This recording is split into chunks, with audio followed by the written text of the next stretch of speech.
Hello everyone, today is Saturday, February the 8th, 2025. My name's Dan, you're watching Dan's Astrology, and today I'm talking about the upcoming Cazimi between where Mercury crosses paths with the Sun in direct motion in the sign of Aquarius, in a square to the planet Uranus in Taurus. Now, before I get into that, a couple of things. First of all, you may notice this video is lit differently than my other videos. This is because my sister has donated to me a ring light to use with my videos, and this is my first time trying to use it, and I have to admit it's kind of distracting, like how bright this is. And although perhaps this will create the, it'll make my videos appear to have higher production value and they'll do better in the I have to admit that a lot of my videos, especially in the wintertime, I tend to record in the morning and then they're fairly dark, but I'm getting used to the sort of psychology of having this, being in the middle of the winter, being very dark outside, but having this glaring bright ring light in my face. And I'd been hesitant to try this thing out for that reason, because it's a bit unusual. So bear with me. I'm dealing with this ring light for the first time. This may actually, maybe it's suitable with this transit, with this square to Uranus, like a sudden bursting through of brilliant light and insight or something, right? But I would also like to talk about the manifestation in my life of a event around this transit already. I got the news yesterday that my uncle on my mom's side of the family had passed away. And for me, this comes as it seems to me to go well with this transit of Mercury Cazimi in a square to Uranus and Taurus. Without getting into what houses it's transiting my natal chart and all this kind of stuff, there's this basic thing about the idea of Mercury is the messenger, the communicator, and there is this, in a direct motion Mercury Cazimi, you are getting Mercury switching from one position to another, where when Mercury is on one side of the sun, Mercury is what you call oriental or occidental, or which could be either the evening star or the morning star. So as we are, Mercury has been in the morning star position, where in the morning you would be able to see Mercury in the sky before the sun rose. Whereas after this Cazimi, Mercury will now be in the evening star position, and this is said to symbolize a more kind of mature, responsible, a Mercury which has learned from its trial and error and past mistakes and is now approaching the situation with a bit more maturity, perhaps, right? There's something that I've noticed is that, of course, one of the most popular astrological phenomenon that people are aware of is the Mercury retrograde, where you see all sorts of people who aren't into astrology making memes about Mercury retrograde and stuff like that. And we will eventually have a Mercury retrograde at the same time that we're going to have a Venus retrograde, and both of those are going to be taking place in the sign of Aries. But this moment of a Cazimi there's an overall cycle where the planet goes back and forth in forward motion, slows down, then in reverse motion, crosses paths with the sun. It's all part of what you call a synodic cycle. And this is This is basically the non-retrograde part of the synodic cycle where Mercury in direct motion crosses paths with the sun, and you either the Cazimi is either interpreted as a death rebirth or this kind of coming of age moment where a young Mercury becomes an older Mercury, right? And it was interesting to note that last time we had a Mercury Cazimi, it was, I'm just going off of memory here, but that whole thing around Mangione assassinating the healthcare CEO, that was around the time of a Mercury Cazimi, if I remember correctly. And I believe that there was contact with Pluto at that time. There's something about the news in my personal life about the death of my uncle that is, rather than just having to do with an important message coming through around the time of the Mercury Cazimi, there's something about the Uranus and Taurus, which usually stands for something that's shocking or disruptive, or it's like unexpected news. And I'm not going to get into all the details of what's going on with my extended family, but ever since my grandfather on that side of the family passed away, my mother and her siblings have been in a state of some kind of estrangement from each other. And I'm not going to even begin to try to unpack whatever the issue may be, whether or not it's substantial or not. But it's just what, these things happen, right? There's a certain level, there's been a level of estrangement and alienation with that side of the family. And in recent times, my mother has been known to speculate that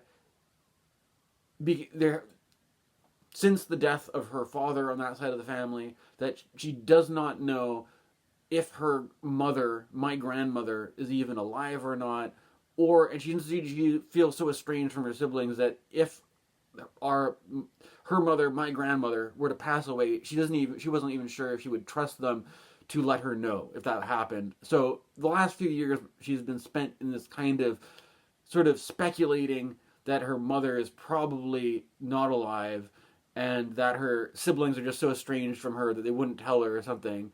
But now the news comes in that her mother, my grandma, is actually alive, although she's, I think, 98 years old, so pretty close to 100, and apparently suffering from some kind of dementia, as you may expect somebody who's almost 100 years old to be.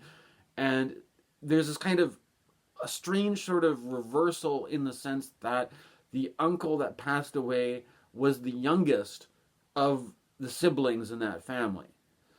And so there's this pattern. I mean, maybe if you have this idea that that when people in the extended family start dying off, it's going to be the oldest ones first, and that the youngest ones everybody's going to live roughly around the same length of time. Apparently that's just not right. That's not correct. And that there's actually more of a pattern in I guess both sides of the family, that the men end up dying a lot earlier than the women do. And so basically there's this whole other thing that has more to do with, I don't know, we'll have to see what happens, but there's a sort of issue where there's a sort of problem of this family pattern, family karma, and the whether or not my surviving auntie is herself functional enough to look after the old, nearly 100-year-old grandma all on her own. And this is all something that remains to be seen. But there's a certain interesting kind of situation in that there was a big, over a decade, over 10 years of just non-communication, like a Cold War or something like that, of just non-communicating, of that weird, I don't know. I mean, it's not. I'm not going to get overly. I'm not going to air too much of whatever may be going on there in this channel, but as a personal thing, I'm using this because this is what life has served up. And I was sitting at my desk making notes, pulling tarot cards, trying to think of what I would talk about for this. And there wasn't really anything new happening personally in my life. And then this happened, which seems to be an obvious manifestation of the transit, and prove to me that astrology works. And there is, prior to this, I have been making, the last few videos I have been doing, I have to admit, I have been focusing on the threat of a trade war with Donald Trump in the USA. And I have been kind of, with astrology, you can focus on all kinds of different levels. You can focus on your own personal life. You can talk about larger patterns within the family or something like that. Or you can talk about, international politics. There's all sorts of different levels at which you can approach astrology. And, it's just, for this video, I'm shifting gears and I'm sharing with you something that's happened in my own personal life that I feel very much goes with, if you think about the messenger, Mercury, the shift from a young, naive Mercury to maybe a more old and mature Mercury, and the square to Uranus that has a sort of element of the unexpected, right? Now, there's another level to all this, which, to understand the location of where these transits are happening, sometimes I use this technique of incorporating the associations with tarot cards. I will show you these now. That the place where this Mercury Cazimi is happening is, well, it's not, to be fair, the actual Cazimi isn't quite happening yet. We're only 1 degree away at the moment, but then tomorrow there's going to be the Cazimi is going to perfect at 21 degrees of Aquarius. And so 21 degrees of Aquarius is the third decan of Aquarius, which is associated with a tarot card, the Seven of Swords, which has this guy, a man wearing a red fez with red little boots, and he's carrying a number of swords, but he's craning his head to look behind him at the 2 swords that he's left behind. And in the Thoth version, this is known as the Lord of Futility. This decan has been described kind of like a karmic knot that is particularly stubborn and difficult to get out of, right? And however my mother decides to treat her family and the separation that she has from her family, there's something about this that I feel works really well with the idea of a difficult family pattern where you feel like you are probably best of just asserting your independence from, yet however there's some kind of responsibility or obligation or some kind of tie that binds you to the past, and that you kind of want to just make a clean break for it, but somehow you're bound up with some kind of collective karma or some kind of past situation, or you have some kind of responsibility that you have to take care of, and you can't just sneak off into the distance and get away from this one so easily. You have so there's something about the Seven of Swords that I think is maybe appropriate with the kind of dynamics playing out. The Uranus is at the 7 in Taurus. The third decan of Taurus is the 7 of Pentacles, which in the Crowley Thoth deck is known as the Lord of Failure. This is also the Decan where fixed star Algol is, so it's a kind of a difficult one because there's a certain kind of, well, I don't know if you have to get into the Algol part of it right now, but there's something about the seventh. It's one of the more difficult decans of astrology, of tarot, because as you can see, this guy is looking kind of glum, forlorn, disappointed at the outcome of his little agricultural project here, and things are not bearing fruit the way that he would like. And there's something about this which I think kind of goes with, well, there's a certain Uranus is here, and Uranus is, there's a certain kind of unexpected breakthrough that happens in an area where you've really just given up hope that any development is going to happen at all, right? Now, I have to admit, I mean, in the dynamic of interfamilial relative situation, this could be kind of the situation I'm describing. It could make sense in terms of, over a decade where there's been no communication. There's been you just kind of give up and you don't think you'll ever hear from these people again, and you're kind of depressed. And I'm thinking about this idea of depression. There's a problem. There's certain issues here where I tend to not really like these words that are bound up with, mental health, right? Or also the economy, right? There's an interesting thing. James Hillman, a Jungian psychologist who I tend to be actually even more of a follower of James Hillman than Carl Jung. But Hillman pointed out that there's this whole thing called the capitalism of the ego, where we tend to mix up these words, where we use the word depression to describe both something that happens to the economy as well as something that happens in our psychological or our emotional lives, right? And so there's something about this going on where this is a certain kind of a depressing kind of card where there's some certain evolutionary psychologists might describe depression as having a functional purpose, right? Where if you are in a situation where it probably would be better not to act. Like you have a number of different choices that you can make, but based on how your experience, you kind of know that most of the choices that you could make are probably not going to lead to very good outcomes, and that it might be better just not to take an action.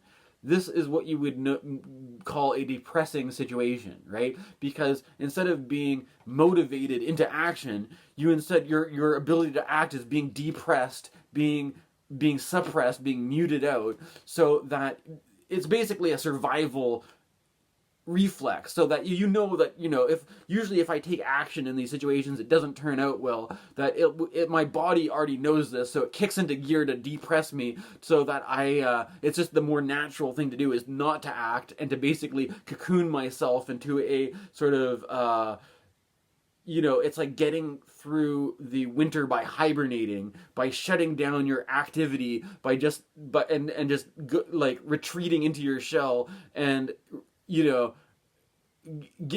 because you don't think anything that maybe if you do something, it's just going to make things worse, right? But there's something about Uranus which is a kind of like there's some kind of, in the stagnation of everything just being shut down and depressed, there's something that breaks through. In this case, with the square to Mercury, a kind of communication or a kind of a message that breaks out of that depression and stimulates it. But then, with this guy was kind of hoping that he could just be free and independent of that situation. But there's something that is from the past or some sort of pattern that is drawing him back, and that he's not as free maybe as he would like to be, right? So this is basically, I don't know. This is what is coming up for me around these transits, and that there are perhaps certain, I'm not even getting into this stuff about all the politics right now. And to be fair, I have heard some people online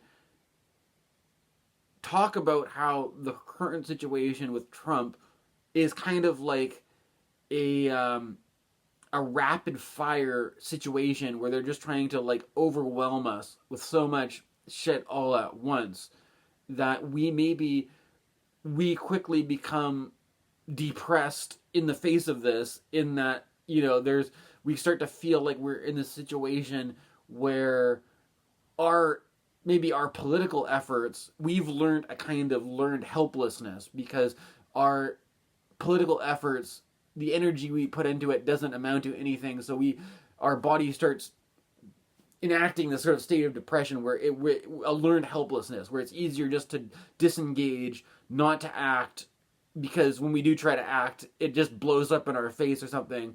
There could be some. I'm just trying to suggest that perhaps in the same way that there's been this sort of like over a decade long period of stagnation or of non-communication, of just shut down like, you know, of the relations of the extended family, and now there's a certain breakthrough, that there may be perhaps in other areas of life, whether this is politics, whether this is business, whether this is creative stuff, there could be a moment of breakthrough in an area which was previously stagnant, depressed, inactive, with a kind of a new insight, a new kind of stimulation of activity. However, there's a kind of a question, I think, when you look into this, when you think about these two cards together, there is a question of freedom, I think, particularly with this guy,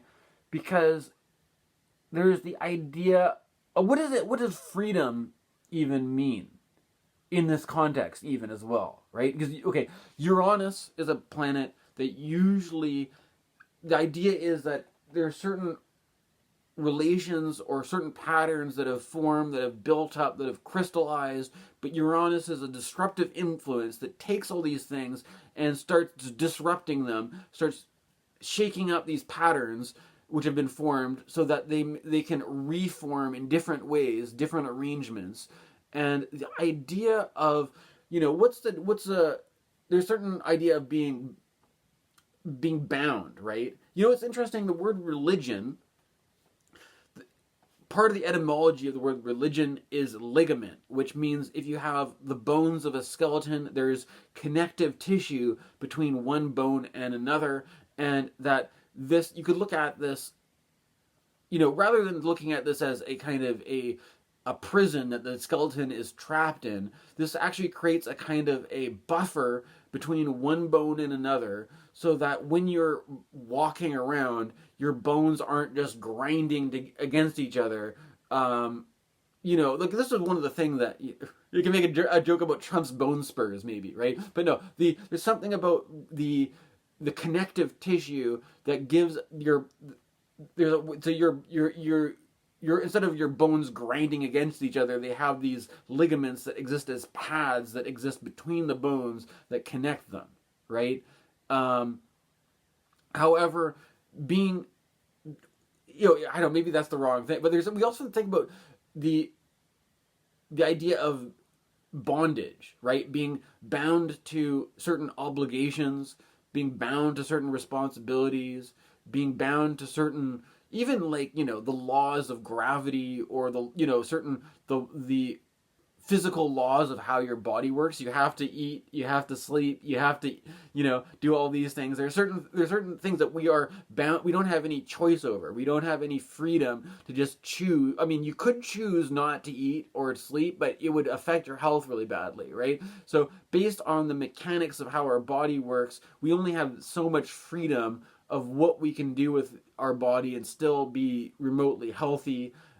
We have so much freedom over what we can do in the larger social body in society without it becoming unhealthy or problematic. So there's this idea of freedom, and there's a certain liberating potential with this square as well. However, there's this kind of idea of, like, freedom of choice. how much freedom do we really have anyways? Or there's a certain deeper metaphysical problem of what this freedom really means. And like this whole kind of thing about, does it mean to be free from something?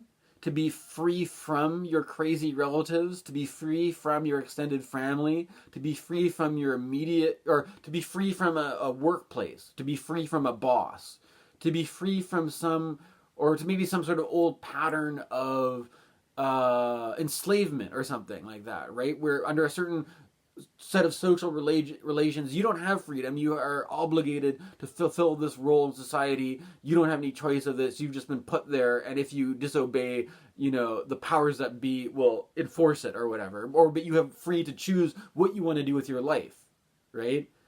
There's something about this where it's like this guy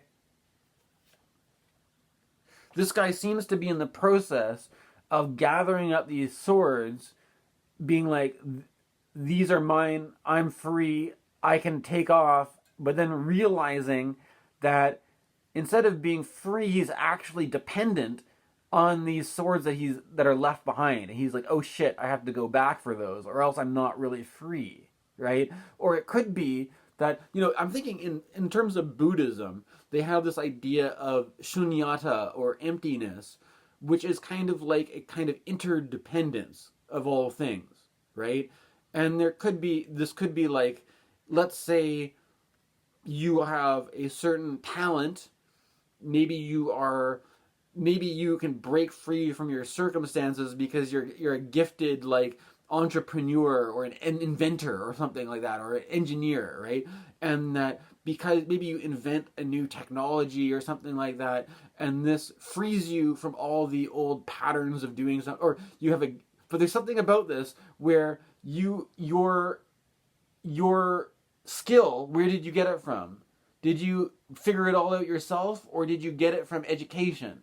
Or if there's some kind of like the gift of the kind of intellect that you have, do you think that you just developed a brain and a rational mind and an inventive capacity on your own, or did you get that from somewhere, right? That there's a sort of like idea that all our abilities, all our talents are not really ours as an individual, as a person, an ego that's bound, like between everything that happens beneath this encapsulation of skin is me, that I get to be responsible for, and that if this little me comes up with an idea, I get to say that's mine, and that I can use this idea to make lots of money for myself. But then if you take my idea, you're stealing my idea. It's due to copyright law or something like that. Like there's a sort of like I think there's some other message in this, that like with interconnection, that when we're in ego mode, we want to like claim all our talents, all our gifts, all our capacities for ourselves, and act in a kind of like, claim our own sovereignty, I guess you could say. But we kind of, by doing that, we kind of miss that we are actually part of some bigger story, right? There's some big picture that we don't see, but the more we're in little picture mode, we are coming from the position of ego. We think that all our talents, all our gifts, all our abilities are just something that's for us, that's there to self-serve us, that the more talent, the more ability, the more potential I have as an individual, that potential is there to free me from all these obligations, all these responsibilities, all this baggage, all these hang-ups. The more talented, the more resourceful, the more productive I am as an individual, the more this gives me the ability to free myself from all this other bullshit that I don't want to be connected to, and I can just be a strong individual and I don't have to deal with it. But there's this truth there, that this whole conception is actually a kind of a delusion, a kind of a lie, that we are trying to aim for something that's never true to begin with, because all the things that we take to be our own are actually part of this psyche that is not bounded up, encapsulated into the skin, but it's actually the soul of the world, the soul of the universe, the cosmic soul, of which we are just the mere custodians, the mere servants, the caretakers of the cosmic soul. And that the more that we try to make off with the shiny objects, the valuables, and claim them as our own, we forget that we have some sort of obligation, some kind of duty to the you know, if you are a person who believes in God, you could say it's a duty to God, right? You could say that all this comes from God and we have a duty to God to give back, to contribute, or something like that. Or you could say, you know, you could naturalize it and say it's Mother Nature, it's Mother Earth, it's Gaia or something. Or you could, or, you know, you could have a non-theological conception that these are spontaneously arising properties of existence, and that the more we try to claim them for our own, the more we are lost in our hubris, basically, right? Which for the Greeks, the ancient Greeks, to be lost in your own hubris was one of the worst things, because there's no better way to piss off the gods than to claim the gifts of the gods as your own, right? That you have to, if you are attractive, it's Venus you have to be thankful for. If you have a way with words, you have to honor Mercury. If you have all these kind of things, all the possible talents and abilities. If you are a great warrior or a fierce athlete, you have to thank Mars for this, right? That the more we try to claim these gifts for our own, the more we are lost in a kind of the drunken intoxication of an individualistic hubris, and that we have a kind of a duty to, not just as a kind of, like, I think in this sort of scope, to make the duty just a duty to your biological family is perhaps, that could be an inflation, just the way of inflating the individual, right? It's just another inflating the next scale up to make, but we have a duty to the world soul. We have a duty to the cosmic soul that we have to. There's a sort of humility that comes from not, letting these talents, letting these gifts be the gifts of the gods, and as such being in service to something more than the was the word aggrandize? The aggrandization of the personality ego, right? And I think this is possibly one of the risks we see in a certain political climate, where there are a lot of strong personalities who want to make themselves into the new, you name it, right? The new king, the new emperor, the new whatever, but while forgetting that they're only there in the first place because they are there to fulfill a role or an obligation for the greater good of the collective. And this can scale at every level, whether this is for your family, your country, your civilization, or the whole Gaia sphere, the whole ecosystem of life on Earth. Or maybe we could have, I'm not, this is a Mercury Cazimi and Aquarius. We could even have some more revelations about UFOs and aliens, and they're bringing in a kind of intergalactic cosmic responsibility, or the responsibility to the gods on Mount Olympus, all that stuff, right? Of course, Aquarius, a Saturn-ruled sign, having to do with maturity and responsibility. There's also some transits happening between Saturn and Mars and trying to each other, although, I'm going to save that for another video. So, thanks for watching. I'm going to leave it at this for now. I don't know what's going to happen in terms of what are the playing out of this family situation that we're going to have to deal with, but wish us luck, wish me luck. Hopefully it's not overly complicated or difficult to deal with. Thanks for watching. Thanks for all your support. Tune in for more later, and I'll be back with some more astrology videos. Thanks for watching.